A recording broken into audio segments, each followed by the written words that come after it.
Hello there, Play-Doh here, and today we will be covering an update for my FP Technomancer inspired by the AP Techno Blightstorm build.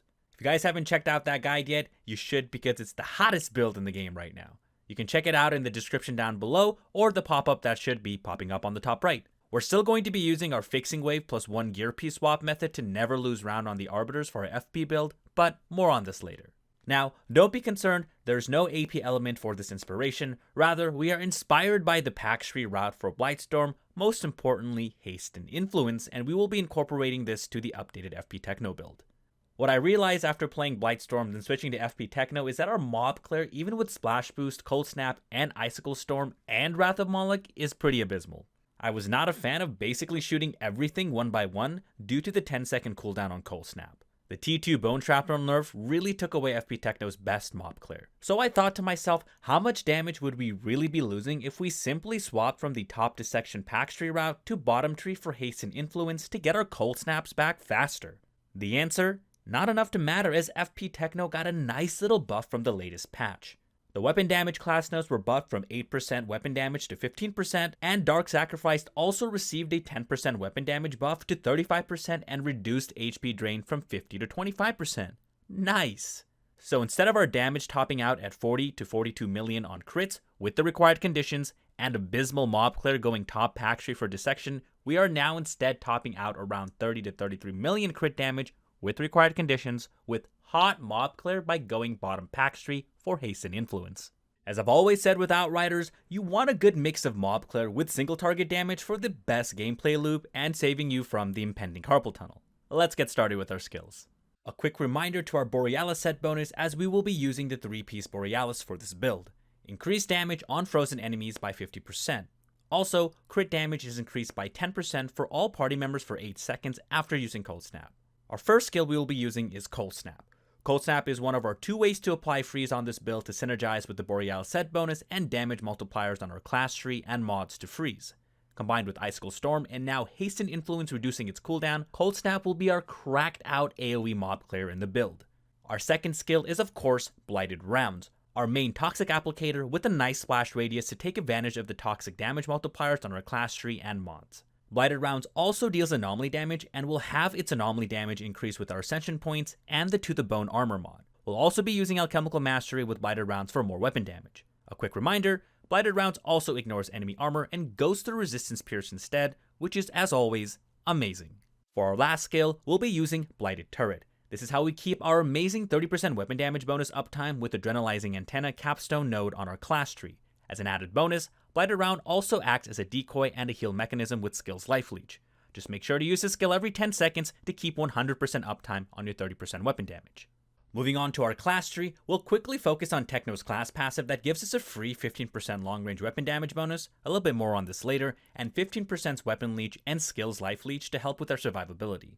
Our class tree will be exactly the same except for 2 changes. Instead of going Blur Screen and Marked for Execution, we'll be going Anomalous Body into Fracture for the 10% freeze damage. Why this change? Well, prior to Worldslayer, Round's abilities used to double dip on Vulnerable, making it incredibly broken. This has now been fixed so we actually get more damage from going Fracture instead of Marked for Execution. We will not be going over each node on the class tree here, as I have already done so on my older FP Techno video. Feel free to check that video out for a deep dive into each node, link in the description as always, and will also be popping up on that upper right corner. However, I will once again go into why long range and the long range damage we get by being in the correct range is super important on Techno, especially Firepower Technomancer. By default, long range is 18 meters and above. How can we distinguish range in Outriders? By looking at the radar lines on our minimap. Each line indicates 10 meters in range. What can we do to make this even better for us? By going both nitrogen capsules on the class tree. To everyone that is new to Outriders and even veteran players, this node is S tier. By taking both nitrogen capsules, our long range is now considered to be 12 meters and above. Well, you may say 6 meters isn't that big of a deal, Play-Doh. Well, it really is. Enemies WQ you constantly in this game, and having that freedom of being closer to the enemy to still deal your maximum damage is goated. It also gives us more freedom in our long range for our long range damage multipliers, as we get a huge chunk of our damage by just being in long range. Our class passive gives us 15%, the sharpshooter class node gives us 15%, our Ascension Points give us 10%, and our long range gear attributes gives us around 44%. A grand total of 89% increased damage by being 12 meters or farther away from an enemy is really good. You'll get the feel for long range the more you play, but in the meantime, if you're unfamiliar, practice with the minimap lines. Heading to our PAX Tree, this is where we're changing things up. We'll be going the Undying to give us 5% weapon leech and skills leech for every 5% of health we're missing.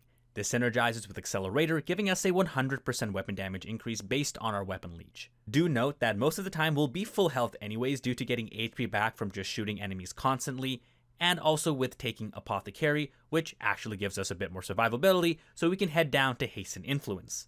Reduce remaining cooldown of one of your skills by 1 second for every status moved by you or applied to an enemy by any player. This is the inspiration we took from Blightstorm so our FP Techno could have hot mob clear with low snap cooldowns.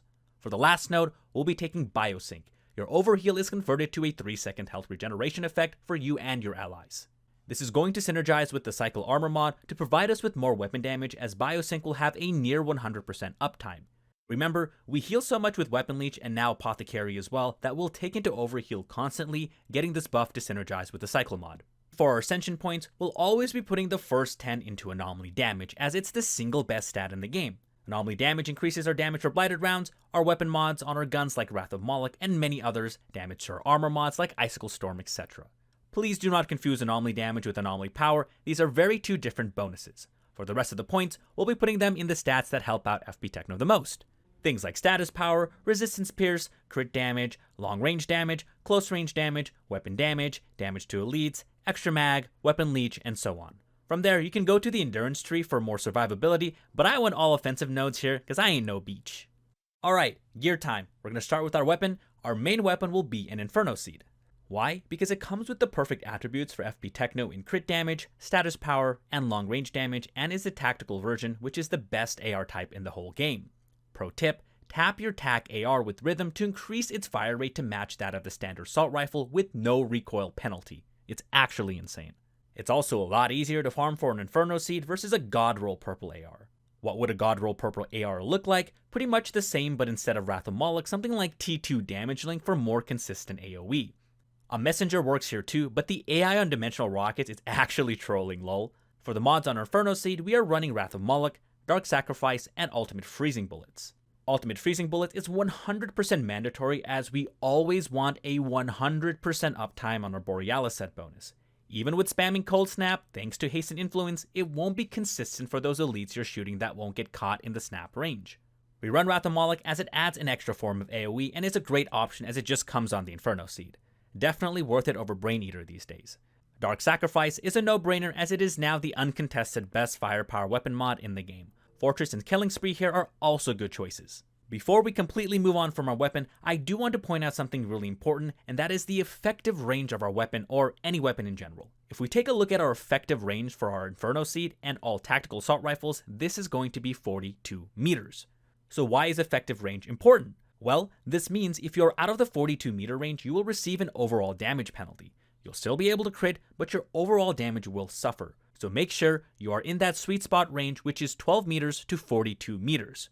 Remember, 12 meters is the distance considered to be long range thanks to our 2 nitrogen capsule nodes we took on our class tree, 42 meter being the weapon's effective range on our tactical AR.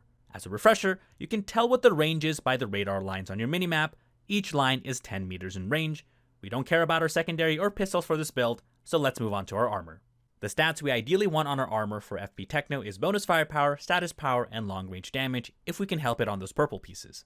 Starting with our helmet, we are rocking the Sergio's Beret still with Sharp Eye, Dum Dum Bullets, and Alchemical Mastery. Sharp Eye is one of the best pure firepower mods, and Apocalypse Tier 40 gives us 232k per stack. Nice. Our second mod is Dum Dum Bullets for an additional 12% assault weapon damage. For Apocalypse mod, we have Alchemical Mastery, which will give us a 15% bonus based on our status power and convert it into weapon or anomaly damage depending on which is higher. We will always have higher firepower, so with our current setup that has 153.4% status power at Apocalypse Tier 40 with the status power penalty, we'll receive a nice 23% in weapon damage. Our chest piece, we will be rocking the Robe of the Borealis Monarch with the mods Icicle Storm, Anomaly Echo, and Captain Hunter. A quick reminder to not ignore the 10% crit damage we get from this set every time we pop a Cold Snap. This 10% is free damage, so take advantage of it. Icicle Storm mod is our go-to method for AoE clear along with Wrath of Moloch now that our snap cooldowns are so low, thanks again to Hasten Influence. Our second mod is Anomaly Echo, granting us with a near 420k nice firepower bonus. This is our Splash Boost replacement, as we no longer need Splash Boost to assist with AoE clear thanks to our Cold Snap, Icicle Storm, and Hasten Influence combo. For the Epoch mod, we have Captain Hunter. You're probably tired of me saying this, but I'll say it again, put this mod in every build. Heading to our pants, we have set piece 2 of 3, we're running Euthanizer here for obvious reasons, more toxic damage is a no-brainer, and that goes for Freezing Boost as well. While it's not great of a mod anymore, this is Freezing Boost by the way, it comes on the pants and there's no better alternative. For our POC mod, we have Captain Hunter Light in V Compound. 10% additional damage to enemies afflicted by Toxic or Blight Fire. We will always apply Toxic with our Blighted rounds, so we will always get the full uptime on elites. Moving to our gloves, and to complete the Borealis trifecta is the gloves of the Borealis Monarch. We're running Shatter, again no explanation needed, Kingslayer, and Trick Up the Sleeve. Just like Sharp Eye, Kingslayer is one of the best flat firepower 3-3 mods in the game right now. 700k bonus firepower for 10 seconds at Apocalypse 40 when we hit crits on elites is juicy. For our POC mod, we have Trick Up the Sleeve. Anytime we get killing shots with blighted rounds, we get 30% of our ammunition back. This is how we keep our infinite blighted rounds. Toxic Lead is also a good alternative to Trick Up the Sleeve.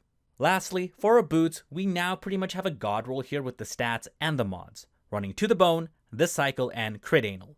To the Bone, giving us a 15% anomaly damage increase when we have blighted rounds active is an insane damage boost.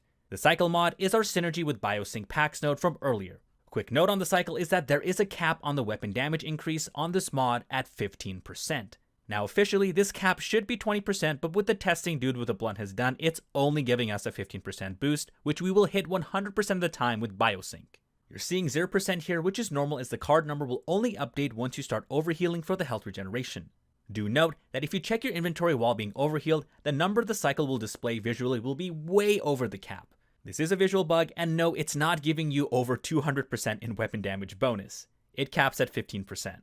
Our Apocalypse mod is Crit Anal, which is the best we can actually get as an Apocalypse mod for this build aside from Sharp Eye, which we're already using on our helmet.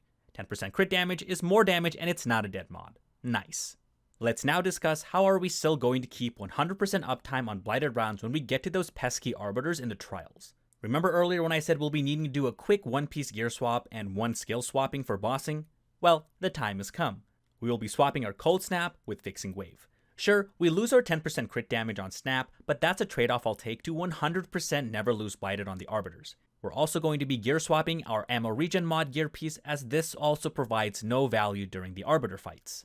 We will be swapping out Trick Up the Sleeve with none other than Quartermaster, which is a Fixing Wave mod that replenishes our entire magazine anytime we use the Fixing Wave skill. For this current build, I am easily able to swap out my gloves of the Borealis Monarch, which has Trick Up the Sleeve, for another piece of the same gloves but with Quartermaster. Now you don't need to have a perfect replacement like me, as long as you have a gear piece to swap with Quartermaster for your Ammo Regen mod when it comes to the Arbiters, you'll be fine. Just keep in mind, if you're going to be swapping out any of the Borealis set pieces, to have a replacement piece of the same set, so you keep your Borealis damage bonus, which is really important. Just remember to swap back to your Trick Up the Sleeve gear piece, and Fixing Wave back to Cold Snap after the Arbiter fight.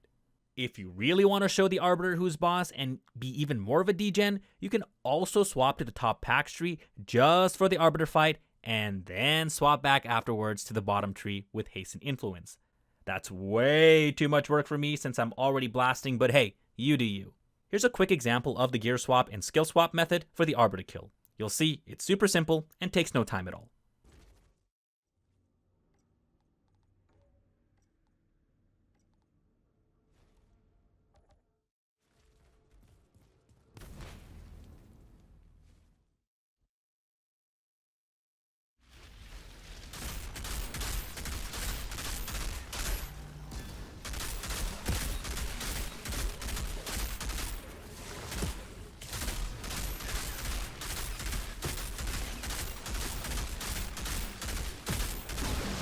It's tips and tricks time. Make sure to always be in long range and your weapon's effective range for maximum damage. This is 12 to 42 meters.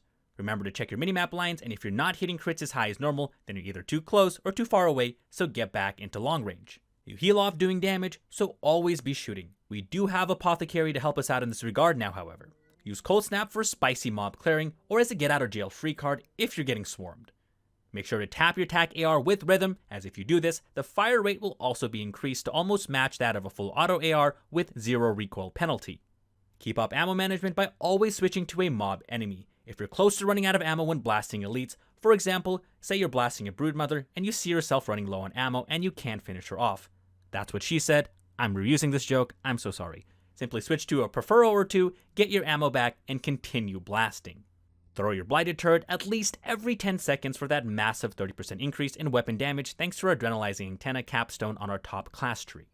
And remember to always go for crits on elites. That's it for this build update. Actually ended up being slightly longer than I planned on it, but I wanted to provide you guys with the information. As always, thanks for everyone for tuning in, and if you made it this far, I appreciate you. Feel free to check out any of my other Worldslayer videos that should be popping up on your screen anytime now. Make sure to like, comment, subscribe, and also hit that notification bell if you want for first dibs on my next build, which will be on Devastator. Remember to catch me on my stream at twitch.tv/PlatoBear, and also click that Discord link in the comments below to join the homies. Until the next one, peace.